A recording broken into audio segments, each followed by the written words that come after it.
If not us, who? And if not now, when? The following is an EHC media production. We gotta be doing something great. It's time. It's time. Who are you trying to kid? I do not give a damn. Because you're too scared to do the job your goddamn self. I need someone that's like, has that, some energy in them. You guys know nothing about me. I'm gonna take you out. Promo climax time. Promo climax. You're all on fucking notice. Either you rise or you fall. Rise or you fall. Either you rise or you fall. I'm back.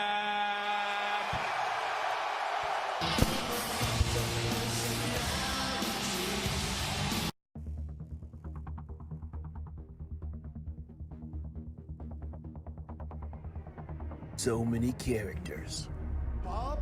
But my name's Billy. It doesn't matter what your name is. So many storylines. It's me, Austin. It was me all along, Austin. Find out the backstory of every name, every move, every story on Ring Psychology.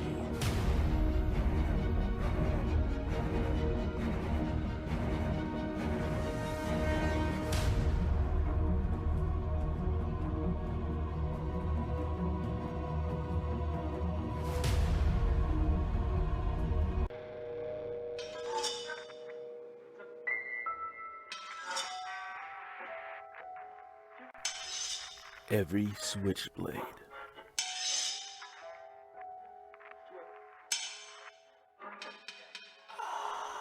needs his switch babe.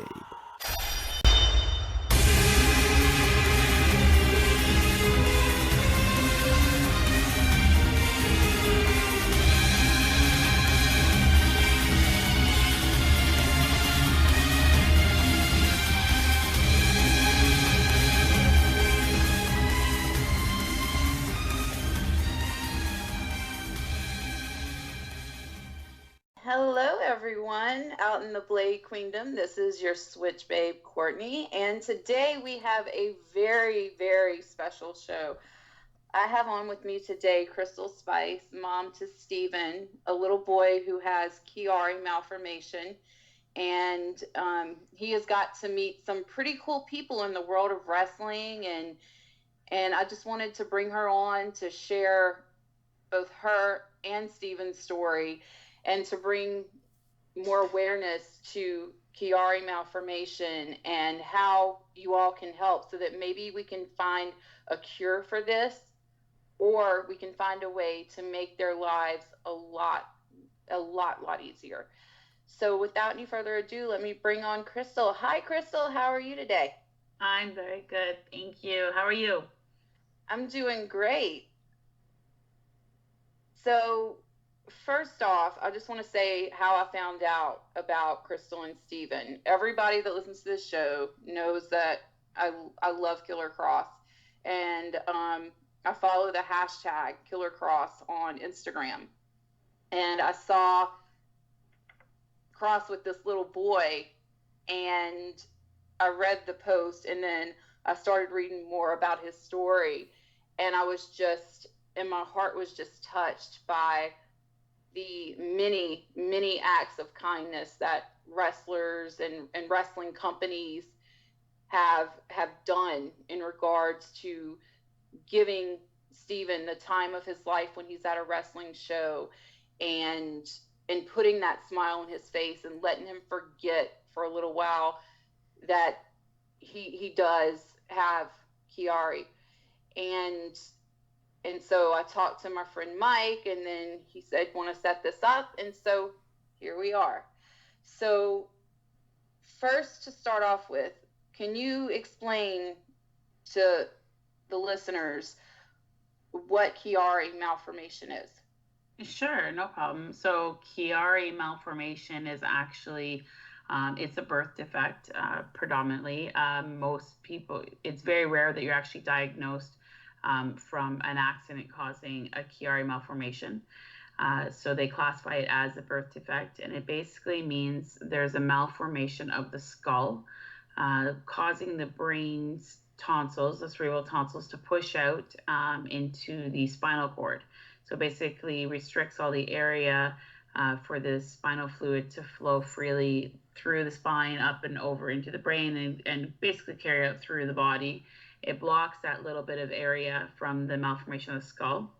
There's actually 5 types of Chiari. There's type 0, which basically you can have Chiari, but you go through your whole life and not realize it unless you have something like a head injury and get an MRI, because you don't really have any symptoms.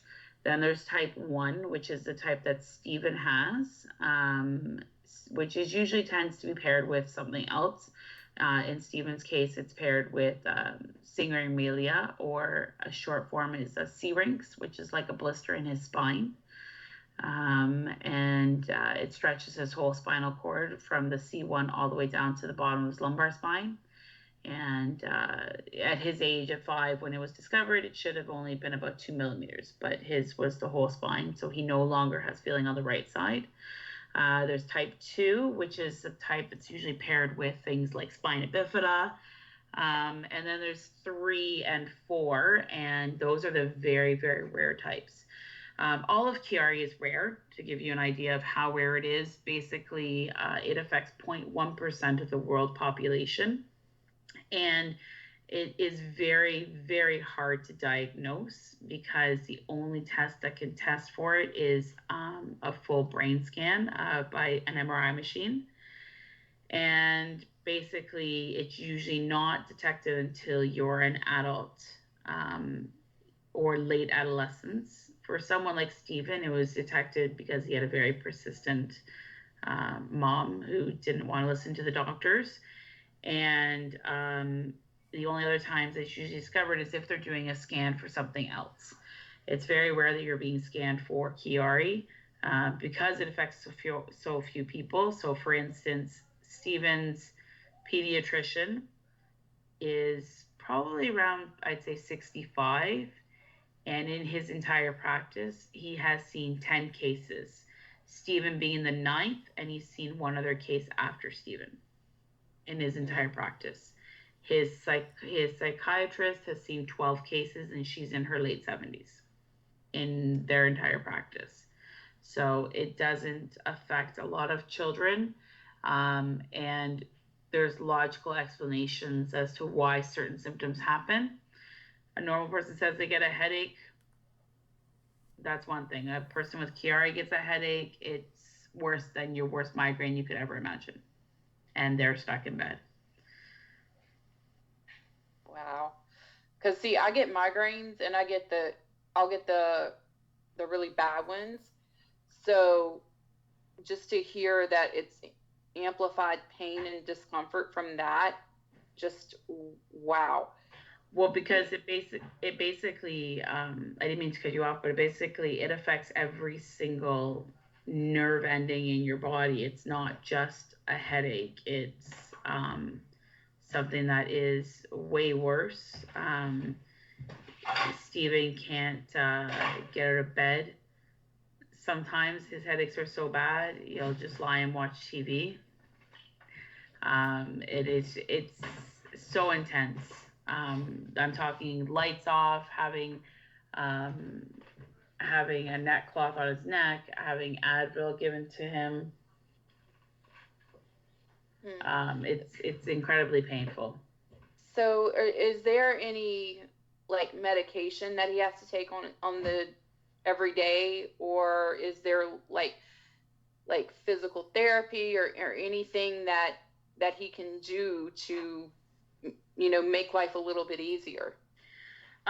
Because it was so basically with most Chiari patients, there's not much that can be done except for a lot of pain management. The thing that's scary is there's no research that's done for it because there's no cure, because there's no drugs that treat it. So Stephen, part of the condition causes him to have a very bad gag reflex. So the only pain medication he can tolerate is blue raspberry flavored Advil. Literally, that's the only thing. If Advil stops making this, it's going to be a problem in my household. He cannot take any other pain medication. He'll throw it up. Even when he was having the brain surgeries, he had to have his pain medication through suppositories or through an intravenous because he won't take it. It'll make him throw up immediately. As for therapy and stuff like that, he's waiting to go to Blue Review Center here in Toronto to basically do physical therapy meets occupational therapy because his condition has caused him to lose all feeling on his right side. So he's got to relearn how to do everything being left-hand dominant. So putting for temperatures, for putting his hand in drawers, basically all that stuff has to be retaught to him to train the brain to do it on the left side. Wow. So you said that there is no really research being done. Are there any foundations out there or any specific causes that maybe if people listening to this feel like they want to help so that maybe we can find something or some way to make these kids and adults their lives better? So in the States, there's actually Chiari hospitals and everything like that, and there's research being done in the States. But in Canada, which is where we live, there's nothing. To be a part of the Chiari Foundation here in Canada, to even have access. So basically, when Stephen was diagnosed, we obviously parents, you turn to Google, you start Googling everything, you try to understand because we had a week from his diagnosis to his first brain surgery. And we were trying to educate ourselves as much as we could. So we joined support groups on Facebook and stuff like that. And there's a lot of information in the States. There's an American association, but the Canadian Association, even to get access to any of the resources, you have to pay and become a member.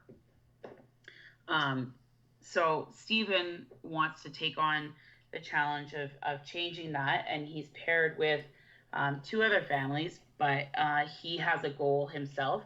So with Sick Kids Hospital, they have agreed to open the first ever Chiari Malformation Research Foundation here in Canada, specifically in Toronto at Sick Kids Hospital, where there are 2 leading Chiari specialists there.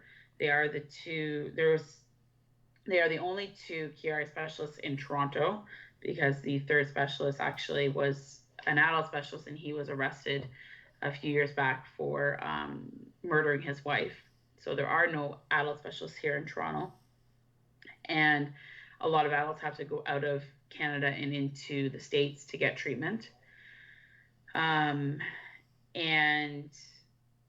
you basically, what he wants to do with his foundation is he wants to have no other kid go through what he went through. So Sick Kids is like, no, yeah.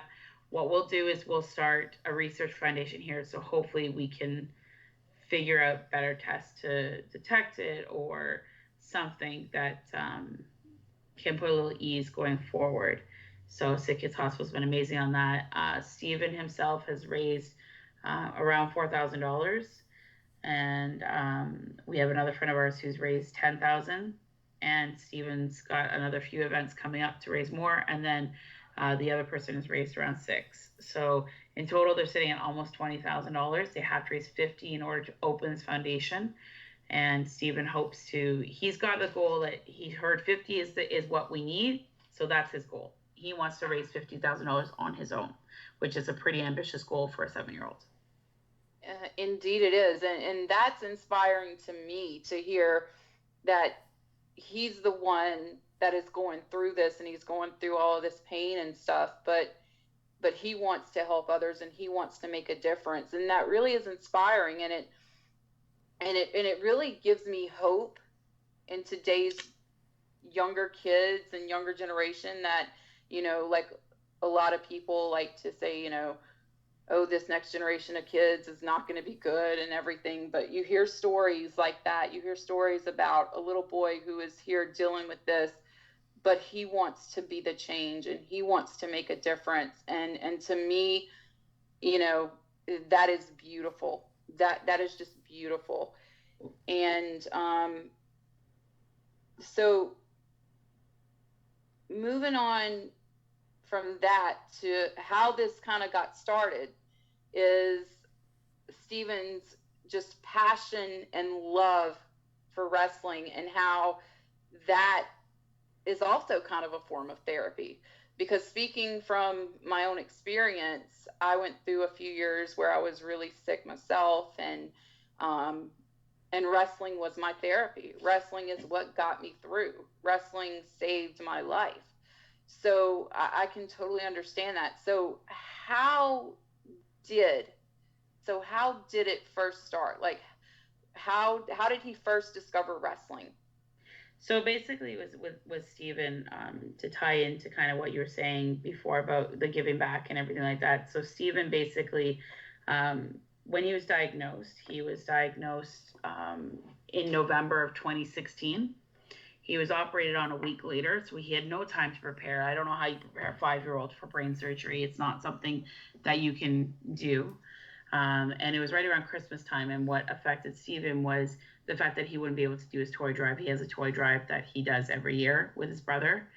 So that made him become even more depressed, because here he's being told he can't do anything anymore. There's a lot of stuff that any normal child would want to do. You want to go to the park? Hey, that's awesome. Sorry, Steven, you can't go. So he became very depressed in the sense of everything that had been taken away from him, and he needed an outlet to start basically gaining a little bit more of himself. So he threw himself basically at the young age of 5 into being like a philanthropist. His way of dealing is giving toys to kids that are staying in the hospital. He'll go visit them. He does cards to kids that have Chiari around the world. And he basically is anybody and everybody, including like a homeless man on the street. He went and got him breakfast, and he sat down with him, gave it to him as if they were equals, and just like little things like that. So what happened during his recovery time was he became less of Steven, he still had the big heart, but he just didn't have the drive. And he was flipping through YouTube, and he actually found a YouTube video with John Cena on it. And that started the never give up. John Cena says never give up. Wrestlers get knocked down, they get back up. So it started with John Cena. That was where everything kind of spiraled from there. He started watching videos upon videos of John and different matches. He learned John's song. He learned John's moves. He wanted to start collecting wrestling toys. So I can't even tell you, I think he's up to, I would say he at least has 25 John Cena's alone, not including his book and the life-size ones and all that sort of stuff. But he probably has close to 400 wrestlers, and he's only been collecting for 2 years that he plays with on a regular basis. And basically from starting to watch John, he started to fall in love watching WWE it started with. And then what happened was my dad's former student, Aaron Weiss, he basically found out about Steven and how much he loved wrestling. He's like, you know what, let me see what I can do. And he reached out to Scott D'Amore from Impact Wrestling, who is a close family friend of his. Actually, they are pretty much best friends. And he reached out to Scott D'Amore and said, look, I've got this really great kid who, this is what he's been through. At this point, Steven has now had his second brain surgery, and he's recovering from a second brain surgery. He had it 2 weeks before his 7th birthday and spent his entire summer vacation recovering. On top of organizing a backpack drive at the same time. And so Scott D'Amore said, let me put you in touch with Ross Foreman, who works with Impact and does all the media relations. And basically from there, what happened was Ross contacted me, and Steven got to walk out to the ring with Joe Hendry, who was fighting for Impact at the time. And then at the end of the match, Joe brought him back into the ring, and he was fighting Tyson Dukes. And Tyson Dukes was kind of like, hey, man, what are you doing? Like, why are you bringing this kid back in? This kid's not important, you know, playing a heel. And Joe flipped Tyson, and then next thing you know, Steven's pinning Tyson Dukes, and everybody starts screaming Steven's name in the ring. And like the entire audience was just chanting his name, and his smile could light up a room. And basically from there, we had, you know, Steven fell in love with independent wrestling, and not so much WWE, but he started falling in love with all the people that were there supporting. So he spent the entire night watching the rest of the match with Sami Callihan, Vince Gunn Jr. Afterwards, when all the wrestlers were packing up, you have them talking. Steven ran around, said, can I get your autograph? Can I get your autograph? And everyone was, you know, awesome and just so welcoming. Tessa Blanchard let him hold her Knockouts championship belt. Brian Cage did the same thing. They held him up for a special picture. Then he saw Killer Kross. You mentioned that you're a fan of his. Killer Kross is deep in conversation, you know, very serious conversation. Then all of a sudden he has these two little kids, Steven and his little brother, grab onto one leg, one grab onto the other leg, and they just squeeze tight. And he just looked down at both of them, put his head to either side, and was like, okay, and just continued on the conversation. And then when he's finished, then they asked for his autograph, and he stayed there with them and gave the autograph and took a picture with them. And then they continued on. They went to an LAX promo that night to filming because her friend was in the video. And the next night they were back again, and they were cheering on the wrestlers louder than any fans you could imagine. And it basically spiraled from there. So from that one moment, Steven has now, you know, he follows independent wrestling religiously. He follows Impact religiously, Smash. He goes to almost every single event. I think he's only missed one since this whole thing started. And, you know, Tyson Dukes, earlier today, they were just exchanging voice messages. Tyson was at the match she just saw this past weekend. He's now Uncle Tyson, and there's Aunt Tessa. And then you have, you know, Joe Hendry calls him from Scotland. Scott D'Amore calls him and, you know, talks with him, or George from Destiny Wrestling. Everyone's basically kind of surrounded him and given him a new hope, lifting him up and on his, you know, darkest days. Like OVE, he did a video for them, a promo video, and he got sick and he couldn't go to it, but it was retweeted and he was, you know, remembered for it. And, you know, Killer Kross was leaving with Scarlett from an Impact event, that when they did Impact versus Chiari event, and they were trying to rush out, and as soon as he saw Steven, he's like, "Okay, no, hold on, I need to talk to Steven." And you know, he's not too busy. Tyson is never too busy, no matter whether it's a phone call, some quick video messages, or you know, an extra hug at an event. Like Tyson's always there with Steven, his new Uncle Tyson. And you know, Scott always exchanges messages with Steven. Like the wrestlers have all, but the whole community has been amazing with him. And it's in light, honestly, it's given back my son. My son has a new drive. He goes with his dad. He's going to Greektown Wrestling this Sunday with his dad. Smash on the 6th. It's, you know, he was at Chinlock 5 last weekend in Kingston for a charity convention, and it's just almost every weekend is a different wrestling event, and it's, you know, it keeps him going, it keeps him fighting. Every day it's wrestling shirts to school. It's given us back our son, basically. It gives him a break from the 14 doctors he sees currently He's currently waiting for 3 more doctors, and it just makes him happy, and it gets him out of the bubble, and he can be a little boy instead of having to worry about what's going on, what doctor's going to see him next, what tests he's going to have to go through, will he need more surgery.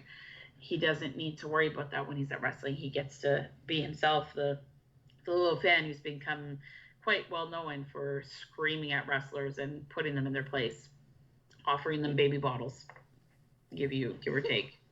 You know, he's got no filter when it comes to telling them off. He doesn't care how big they are. Like I said, he told off Billy Gunn. He said, my boy's gonna win. You're not gonna beat my boy.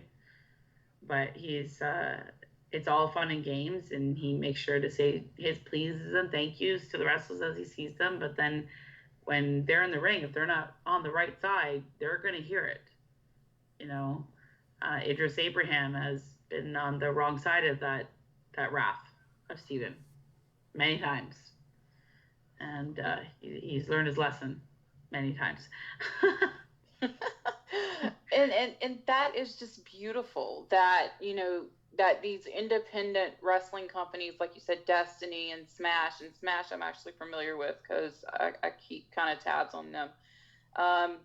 And Impact even, wanting to make a difference in a child's life like that, and hearing about, like even Cross like stopping and saying like, I gotta talk to Steven, just that warms my heart to hear that the wrestling community is rallying around your son like this, and that they are supporting him.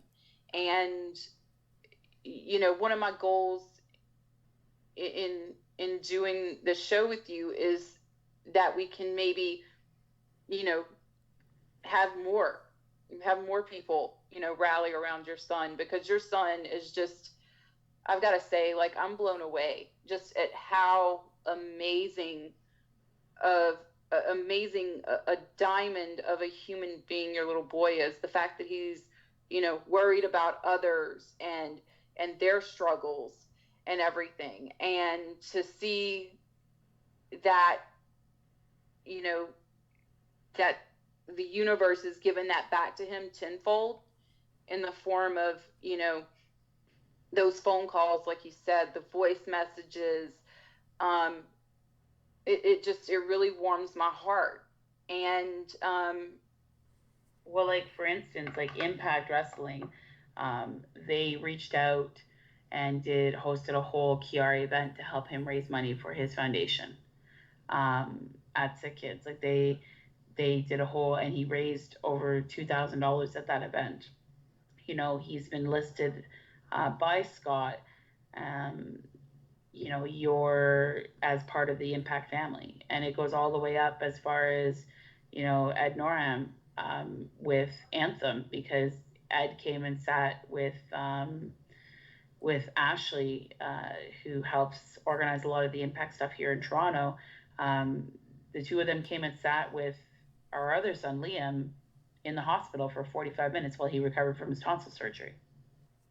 So in a whole, like, the community has just really, truly embraced him on a level that I can't even imagine to describe. It's truly amazing. And I think they, like you said, he's got a certain spirit. Scott D'Amore said it best when describing Steven. Steven brings a certain energy to the locker room. And, everyone has their favorites and that, but when you can be 7 years old, okay, and go into an arena of 2,000 plus people, which is what he just did this past weekend, at Chinlock 5 in Kingston, the charity wrestling event he attended. He's in the front row, and you have this little 7-year-old sitting there during the RJ City match against Hornswoggle from WWE, and you hear, "Swoggle's gonna kill you," and you have this little voice, But then all of a sudden, the chants get louder and louder and louder of the exact words that Steven is saying. He is, when people meet him in the wrestling community, they see a certain passion that he has. Like Bill Welichka, who hosts Global News, the morning show in Kingston, he got hurt during his match, and Steven wouldn't stop crying. He didn't know if Bill was okay. And he was upset until someone actually went backstage and got Bill afterwards and said, look, you got to come talk to this kid. And from there, Bill remembered Steven. And he's just got one of those personalities that Scott says, when it comes to the locker room, he brings a passion that just ignites everybody that's there. You know, he dressed up like Boss Man for a Destiny Wrestling event because it was an 80s Power Slam thing. And everyone was screaming for him to be put into the ring as one of the contestants to win one of the prizes. And he came in second. See, and that is just amazing that he has that fire and he has that passion for wrestling, because I can totally relate, because wrestling is my first love in life. Basically, you know, yeah, music and other stuff are great, but for me, wrestling is where it's at. Like, wrestling is your escape in a way. And just to hear that he is that powerful of a presence is just amazing. And, you know, if I was there right now, I would be giving your little boy a hug, because I can totally appreciate that passion and that fire that he has. And so I've heard that there may be a chance for him to meet the guy that all started this, John Cena. So can you tell us a little bit about how that process is going, and maybe how that got started, so that people who, you know, maybe always wondered about, you know, like how the Make-A-Wish Foundation works, maybe we can let them in on how the dream comes true. Sure, no problem. So basically, when you have a sick child, you will stop at nothing to see them smile. So just to give you a little background on this, when Steven started to fall in love with wrestling and, you know, started watching John Cena and everything, we started the journey to try and find him a way to meet John. And you hear about things like Make-A-Wish and everything like that. So that was my first avenue. Let's try Make-A-Wish. And we got denied. We were told that the child that has now had 2 brain surgeries, his condition is incurable. He no longer has feeling on his right side.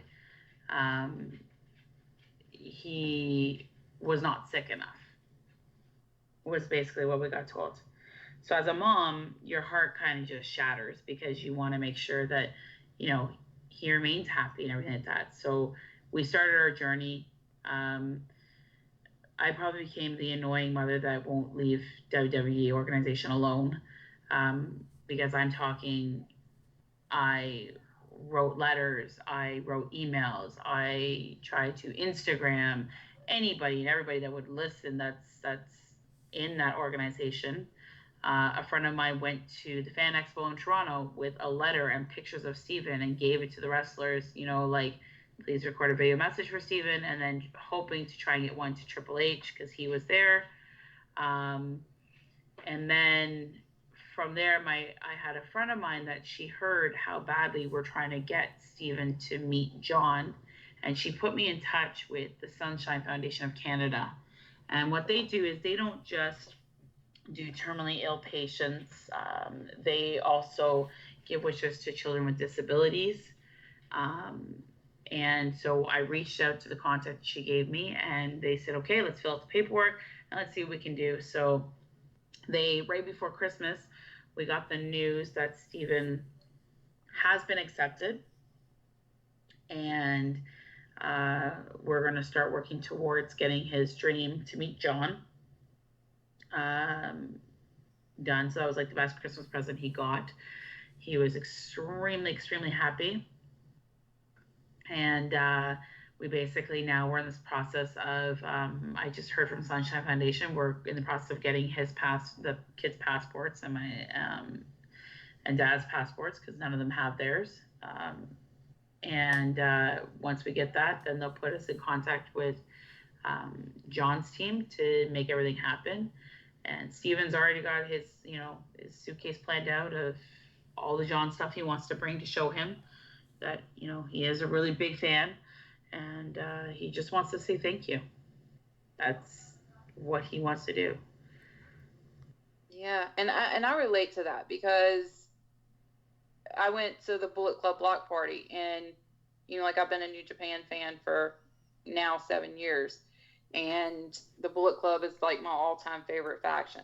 And so, for me to get to go and, personally tell Tama Tonga, tell Jay White that, they had that impact on my life, and they helped me, and to see, and to see that make their day, it's just amazing. And I know that for Steven, it's probably going to be 1,000,000 times better for him than it was for me. And I'm just so glad to hear that you were persistent, because as a mom, I may not have kids yet, but, I have a maternal instinct like no other. So I can totally relate to stopping at nothing to make sure that your little boy, gets to live that dream, and to hear that he's getting to leave the country, and I'm assuming coming here to the States to meet John, like that just adds to the fun, because then he gets to explore a new place and gets to get out, and just that experience for him. I am so happy. I'm almost trembling for him that he is going to get to have that beautiful experience. And John has been so good with kids. He is, granted, I don't know, I lost track because they update it all the time, like 500, 600 wishes at this point. I think he's over 600 now. Yeah, that's what I was thinking about, 600, but just to hear that, like you had all these right people in your life, and they're there for a reason. And I really believe that. I really believe that, certain people are put into your life for a reason, so that they can, be there for you, and kind of like be that little angel to kind of, guide your way. And it's been just amazing to hear about, Scott at Impact, and this person who helped you with John Cena, just to hear that these amazing individuals have decided to step up and be there for your family, and be there for Steven, it touches your heart. It really does. And so are there any other, wrestler meetup goals that he has that maybe we could get the word out about? Anybody that he really wants to meet that he hasn't yet, besides John Cena, which is going to happen apparently? Well, I if you ask Steven this question, he would love to meet any and every wrestler in the world. That would be his ultimate goal. He has his favorites, and a lot of them pertain to the indie scene now. But obviously, John has been his be all and end all. Scott and Ross have tried to make sure that he gets to meet the people at Impact as much as he can. I know his other, his other family, Sebastian and James from Smash. I always try to make sure that he gets to meet anybody from Smash, and same with George from Destiny, they try and make that happen. Scott's gone above and beyond, keeping Steven in the Impact family. But I think if he had a choice to meet some other particular wrestlers, because he did get to meet like Ruby Riott from WWE. She heard his story, so she invited him backstage at a Road to WrestleMania event, and he got to meet like Finn Balor and Sasha Banks and Bayley, Natalia, Braun Strowman. He got to meet all them. But I would have to say, if he has in his like top list of people that I know that he would want to meet, he hasn't as of yet. I know people like The Rock, obviously, Dwayne Johnson. He's a big Rock fan. He's a big Shawn Michaels fan. He's a big Triple H fan. He loves a lot of the legends in wrestling. Watches them religiously. But I know, so like I said, I know he would love to meet Dwayne Johnson, Triple H, Shawn Michaels, former Dean Ambrose, Jon Moxley. That's a big one. He actually used to walk around with his hands taped up like him when he was going through all the stuff at the hospital. It's how the nurses would be able to get him to do his treatment. Then you have, trying to think off the top of my head, those would be the tops that I know he would want to meet. But he would, he just got to meet, for instance, last weekend he got to meet Bret Hart, Billy Gunn, Tommy Dreamer. Who else did he meet? Mark Henry. I got to hang out with him for a bit. And Hornswoggle, Jimmy Kadarius, Jimmy the Mouth South, like Tugboat. He got to meet all of them last weekend, so that was pretty remarkable for him. But I know he loves his Rock, Triple H, Undertaker. He likes Ricochet, Becky Lynch, the Usos he loves as well. He's got quite a list of people that he loves, and to have the experience to meet them one day. We've prepared him that it may be a long time, but never stop dreaming. Like, that's your goal, that's what you want to attain. Then where there is a will, there's a way. And exactly. And your son's got an awful lot of will. He's got a lot of fight in him. So I don't doubt that a lot of those are going to happen. And, I hope and I pray that those do. I really hope he gets to meet Dwayne, because, I've heard some stories from different people who have met him, and apparently he is a total sweetheart, a total gentleman, and he takes his time with, the family and the kid. Like, he makes it about everybody, So I would really hope that he would get to meet those people. And you said he got to meet Mark Henry, and so can you tell us what happened when he met Mark? Because I would love to hear this story. So basically, we were invited, like I've said, thanks to like everything that's happened with Impact and everything, we've come in contact. So Jan Murphy, who reports on a lot of the WWE stuff here, he goes to WrestleMania and everything like that. So he heard Steven's story, and we stayed in contact and everything like that. And he organized this charity wrestling event to help youth diversion called Chinlock 5. And basically what it was a wrestling convention meets a wrestling match. And he brought in legends like Bret Hart, Hornswoggle, Billy Gunn, Tommy Dreamer, and Fred Ottman. So Steven got to wear the Shockmaster mask, which was pretty cool. And then Mark Henry's there as well. And it was in Kingston, so we had to travel from Toronto to Kingston. We were invited up there as Jan's guests, and Stephen was on top of the world because he went through all his wrestling cards. He's like, okay, I got to bring these with me to get them signed.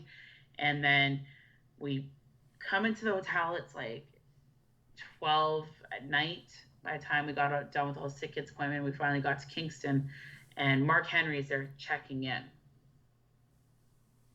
And Stephen just goes completely, like this child who, he does so much banter at wrestling events, he just goes mute.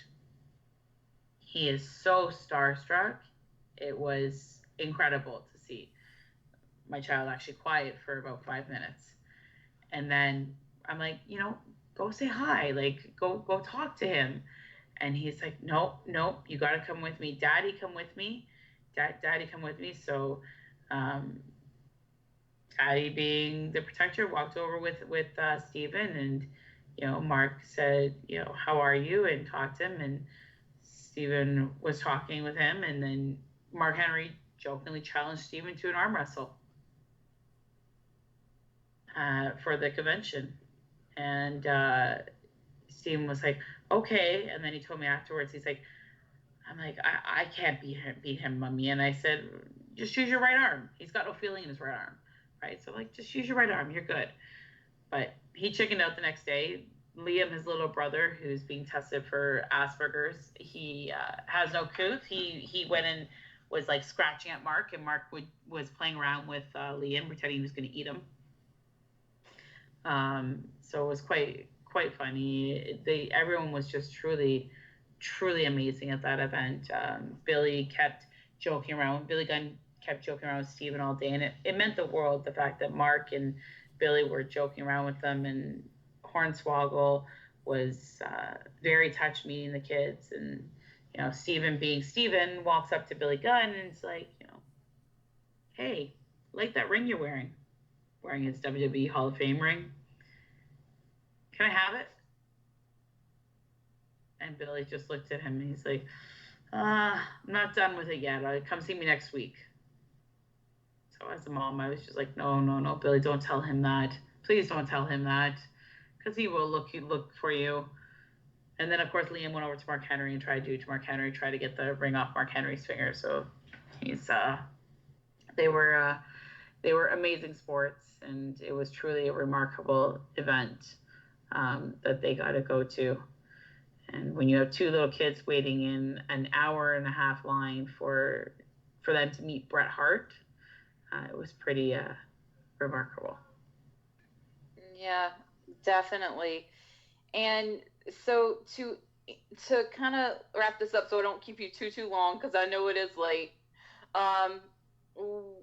where can people follow you, follow Stephen's page to keep tabs on him and to see how he's doing, and to maybe send him, some love? Where can we find all of you online? So Stephen actually has his own Instagram page, which he likes to check to see if he's got new followers, and he likes to post all his wrestling stuff.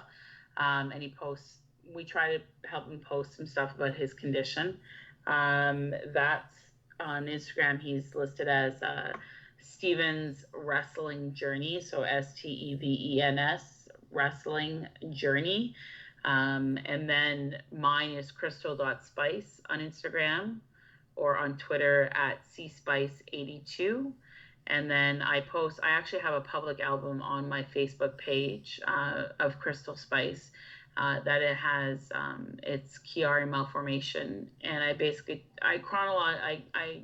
chronicle his entire journey from his diagnosis all the way straight through to his brain surgeries, to the recovery time, and to how he deals with everything. So I update that as much as I can, because he's at Sick Kids quite a lot. So we update everything there. He is trying to organize, like I said, he is trying to open the First Foundation. So he does have a page. If you don't want to leave a message on his Instagram page, on Sick Kids Hospital, he has a fundraising page called Stephen's Hearts for Chiari. on their fundraising page, and you can actually leave a message there to him, and we make sure to share with him any messages that are left there. And we let him know of any donations that are made there as well. But you can actually type a message to him, and we show it to him. But like I said, his Instagram, he has his own Instagram page, which he loves to share all his wrestling stories on there. Yeah, and I've seen his Instagram feed, and his Instagram feed is just amazing. Like all those pictures of him with, the wrestlers and all of that. It's amazing, and it's beautiful, and it's inspiring because, even though people out there, may not have something like Chiari malformation, they may, deal with anxiety or depression or, a chronic illness, and to see that wrestlers do care and that they do take the time out of their busy jam-packed schedules to spend time with Steven and Liam as well, and you and the family, that can maybe inspire them and tell them that, hey, your dream can come true too. Like you can meet your favorite wrestler and you can spend time with them as well. And it's just an all around feel good, just amazing feeling. And I want to just thank you for coming on and for sharing Steven's story, because I'm a big person of let's spread love and light in this world, because there is too much hate and darkness, and to be able to help in some small way, maybe make a difference in Steven's life and other people who deal with Chiari, or maybe even, just anyone in general, to hear this story and just to be inspired. I'm really honored that you trusted me enough to come on, and I really thank you, and I just want to applaud you for just being a strong, fierce mother who is willing to do anything to see her son smile. And and I admire you. I admire Steven, Liam, your entire family, for just being so strong and having that heart of a lion and the heart of a warrior inside of you. I'm leaving this feeling inspired myself. So I just really want to thank you for coming on and sharing Steven's story. And hopefully out of this, maybe some more awareness does come, and maybe Steven will hit that 50K and get that foundation opened. And I have full faith, and I believe that it will happen. So I just want to say thank you once again. Oh, it truly is my pleasure. Steven is, if there's one thing anyone can take away from him, it's not only the never give up attitude, but truly, he is an old soul, and he's a very inspiring person. And I think people just need to realize that it takes one. It doesn't take you being a millionaire, or it doesn't take you needing thousands of people backing you. It takes one person to turn someone's day around, and you never know what you're going to do. So Steven is one of those kids that he's going to change the world. He's 7 now. He has already donated from his toy drive. He's probably reached, I would say, close to about 8,000 to 9,000 children, if not more, since he's been doing it. He donated 40 backpacks last year to refugee students. He walked up to his aunt, gave him $2 to spend at a Christmas market, and said, you can buy anything you want. Normal kid would go run and buy candy or cookie or something. And he gave it to the first homeless person he saw. He cheers on the one person in the wrestling ring that he doesn't think will get the most cheers for. And he'd cheer so loud sometimes that the wrestlers actually stopped the match and say, like, hey, what about me? Like, why aren't you cheering for me? So no matter how little you are, you can make a difference. And it's even a case of sometimes just listening to another person, because you never know what a smile can do, what a listening ear can do. And that's one thing that I have learned with Steven. And a lot of people will say, you know, you're so strong. And my response is, I'm not the strong one. As parents, we are there to help hold him up, because he's the one going through everything. And if he can face everything with a smile on his face, and honestly, that smile was gone until he started going to these wrestling shows. So eternally grateful to all of the wrestlers that he stays in contact with on a regular basis, and for people like Scott and like Scott D'Amore and Ross Foreman and Tyson Dukes and, you know, Idris Abraham and Killer Cross and Channing Decker. Like, there's the list can go on forever. It truly is, you know, they hold him up in a way that I never thought. When you hear the saying, it takes a village to raise a child, Steven has got one hell of a village rooting for him. And, you know, to share his story is something that I'm very honored to do as his mom. And once again, I thank you for your time, and I thank you for, you know, sharing a story, and your words ring true. It does take a village to raise a child, and to hear that he has like all of these amazing kick-ass people helping, your little boy is gonna, I just know it. He's gonna change the world. I know it. And with that being said, once again, I want to thank Crystal for coming on, and follow all of her pages that she mentioned if you want to keep tabs on Steven's story. And also check out Indie Empire Magazine, a new magazine that is going to cover nothing but independent professional wrestling. And I know that is something that obviously Steven is very passionate about, and it's something that I'm very passionate about as well. And you can check that out at indieempiremag.com.